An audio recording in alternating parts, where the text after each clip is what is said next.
Hey gang, what time is it? It's GoPappyGo time! Advanced Public Speaking. Why have I taken this course? Because my previous times in front of audiences and crowds were blinding.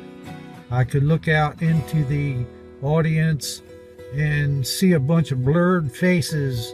I couldn't see nothing. And I just felt as like, man, I'm really making it out of myself, sticking my foot in my mouth, saying the wrong stuff, stumbling around, couldn't speak properly, and just felt like a total. And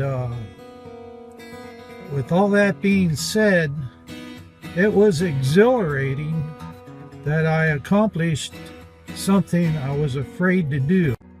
I understand how using the use of video as a practice tool can make me a better communicator, which is my objective, because I love making these videos and eventually I will be able to reach someone else.